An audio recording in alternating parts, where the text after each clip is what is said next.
विकास आपको रोकता हूं, यह तस्वीर आ गई है प्रधानमंत्री मोदी से जो मुलाकात हुई है मुख्यमंत्री योगी आदित्यनाथ की। ये तस्वीर आ गई है जब मुख्यमंत्री योगी आदित्यनाथ मुलाकात कर रहे थे प्रधानमंत्री मोदी से, जब बातचीत हो रही थी इन दोनों नेताओं के बीच में। ये तस्वीर अब सामने आ गई है, मुख्यमंत्री योगी आदित्यनाथ की मुलाकात प्रधानमंत्री मोदी से। दीपक सर भी हमारे साथ जुड़ चुके हैं, सीधे उनका भी रुख कर लेते हैं। दीपक सर, आपने ये तस्वीर देखी, मुख्यमंत्री योगी आदित्यनाथ की प्रधानमंत्री मोदी से मुलाकात। मुलाकातों का सिलसिला भी बड़ी तेजी से चल रहा है। मुलाकात थोड़ी लंबी चली प्रधानमंत्री मोदी से मुख्यमंत्री योगी आदित्यनाथ की, फिर 15 मिनट पहले जेपी नड्डा के आवास पर पहुंचे हैं। इसके बाद अचानक ये कार्यक्रम एक और तय हो गया है कि राष्ट्रपति से भी मुलाकात होनी है 1:30 बजे। देखिए, राष्ट्रपति से तो शिष्टाचार भेंट है, लेकिन अमित शाह जी से, प्रधानमंत्री जी से और जेपी नड्डा से जो मुलाकात होगी ये विशुद्ध 2022 की तैयारियों के चलते मुलाकात है।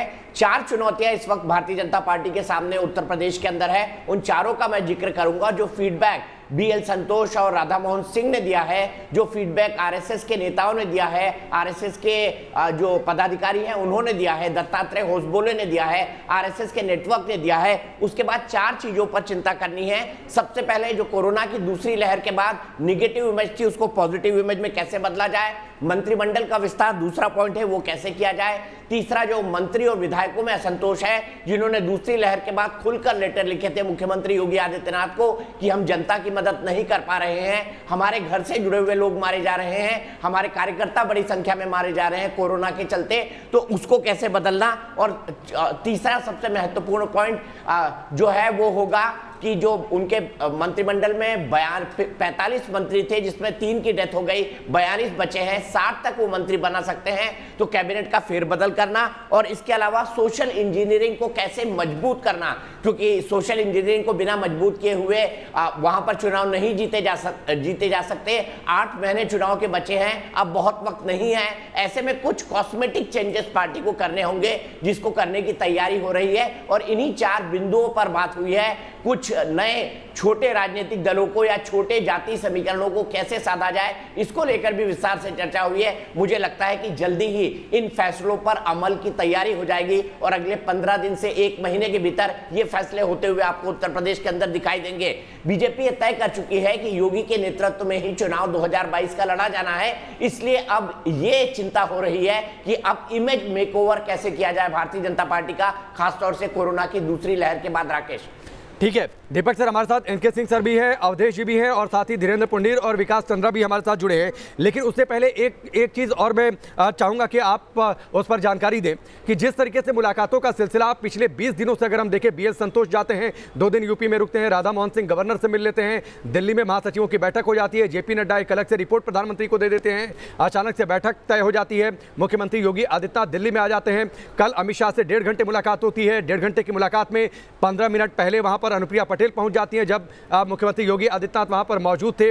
उसके बाद डॉक्टर संजय निषाद से भी ये मुलाकात हो जाती है। तो क्या ये वाकई जिस कॉस्मेटिक चेंज की बातचीत आप कर रहे हैं, ये उसी कॉस्मेटिक चेंज की रूपरेखा तय हो रही है? जी हाँ, बिल्कुल, ये उसी की रूपरेखा तय हो रही है, क्योंकि सहयोगी दलों को भी भारतीय जनता पार्टी को एडजस्ट करना होगा, सोशल इंजीनियरिंग करके जातिगत समीकरणों को साधना होगा। एक छोटा सा कदम हमने एक कदम हमने देखा था जब जितिन प्रसाद, एक ब्राह्मण चेहरा जो उत्तर प्रदेश का है, उनको वो बीजेपी के अंदर लेकर आए हैं। ये भी खबर आ रही है कि उनको एमएलसी बनाकर मंत्री बनाया जा सकता है, ये दिखाने के लिए कि ब्राह्मणों को साधने की कोशिश अभी भी भारतीय जनता पार्टी कर रही है। ये एक महत्वपूर्ण पॉइंट हो सकता है। और उसी तरह अपना दल से 2 मंत्री बनाए जाने की बात हो रही है। अनुप्रिया पटेल चाहती है कि उनके पति को मंत्री बनाया जाए। ये उनकी मांग काफी पुरानी थी, लेकिन योगी ने उसको नहीं सुना था। हालांकि हमारी जानकारी यह है कि योगी आदित्यनाथ खुद नहीं चाहते थे कि कैबिनेट के अंदर कोई बड़ा विस्तार किया जाए, लेकिन अब उसके लिए उनको मना लिया गया है। उनको बता दिया गया है कि बिना विस्तार किए और बिना इस तरह के चेंजेस किए काम नहीं चलेगा। तो जल्दी ही वो भी देखने को मिल रहा है। प्रधानमंत्री के एक नजदीकी अफसर AK शर्मा, जो कि प्रधानमंत्री कार्यालय में हुआ करते थे, गुजरात में मुख्यमंत्री जब प्रधानमंत्री जी थे उनके साथ काम करते थे, उनको भी एमएलसी बनाया गया है और उनको भी जल्द से जल्द मंत्री बनाए जाने की पूरी संभावना है। तो ये 2 ब्राह्मण चेहरे हैं। राकेश, निश्चित तौर पर एक बार दो तस्वीरें हम सामने रखते हैं, जो दो तस्वीरें अहम हैं और इन दो तस्वीरों के जरिए ही दरअसल यूपी में बीजेपी की रणनीति क्या होगी उसकी रूपरेखा तय की जा रही है। दो तस्वीर आपके सामने है। पहली तस्वीर जब गृह मंत्री अमित शाह से मुलाकात हुई थी मुख्यमंत्री योगी आदित्यनाथ की कल शाम को 1.5 घंटे तक यानी 90 मिनट तक ये बातचीत चली थी। एक किताब भेंट की थी जिस किताब पर बड़ा बड़ा लिखा था समाधान, ऊपर छोटा लिखा था प्रवासी संकट का समाधान। तो क्या वाकई इस किताब के अंदर के जो पन्ने थे वो यूपी की सियासत के पन्ने थे, जिसको अब इस हिसाब से पढ़ा जा रहा है कि कैसे तमाम समस्याओं का समाधान कर लिया जाए और एक बेहतर रणनीति के साथ यूपी के लिए बीजेपी तैयार हो जाए और चुनाव में उसी हिसाब से जाए। दूसरी जो तस्वीर है वो तस्वीर आज की तस्वीर है। करीब 85 मिनट तक ये मुलाकात हुई है। 1 घंटे 20 से 25 मिनट के आसपास ये मुलाकात हुई है और ये दोनों तस्वीरें सामने हैं। विकास, आपने इन दोनों तस्वीरों को देखा। कंफर्टेबल जोन, बॉडी लैंग्वेज की चर्चा बार बार होती है कि मुलाकात में आप नेताओं की बॉडी लैंग्वेज क्या है, कितने कंफर्टेबल जोन में नेता बातचीत कर रहे हैं। इन तस्वीरों को देखकर आपकी टिप्पणी इस पर, और साथ ही जो किताब कल थी समाधान लिखा था लेकिन अंदर के जो पन्ने थे वो यूपी की सियासत के पन्ने होंगे कि उसमें समाधान क्या हो सकता है मिशन यूपी के लिए बीजेपी के नजरिए से। निश्चित तौर पर उस किताब के जो पन्ने हैं उस पर सियासी सफलता की बातें जरूर लिखी गई होंगी, तभी योगी आदित्यनाथ ने उस किताब को उन्हें दिया। अगर कहीं उनकी विफलता होती है और कहीं उसमें कमी नज़र आती तो शायद वो नहीं देते।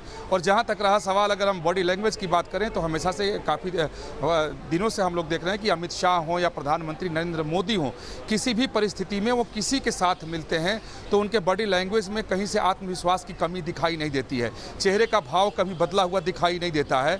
वो अपने भाव में रहते हैं, अपने आत्मविश्वास में रहते हैं। और जहां तक रहा सवाल, अगर योगी आदित्यनाथ की अगर बात की जाए तो योगी आदित्यनाथ भी एक तेवर लेकर के अपने व्यक्तित्व में चलते हैं। जब भी वो कहीं जाते हैं तो उनका अपीयरेंस बिल्कुल अलग होता है। जब किसी से वो बात करते हैं या मिलते हैं तो उनका अपना एक तरीका होता है और वो एक तेवर जो उनका शुरू से देखने को मिला है, उस तेवर को कभी छोड़ते नहीं है, चाहे वो जाएं कहीं भी।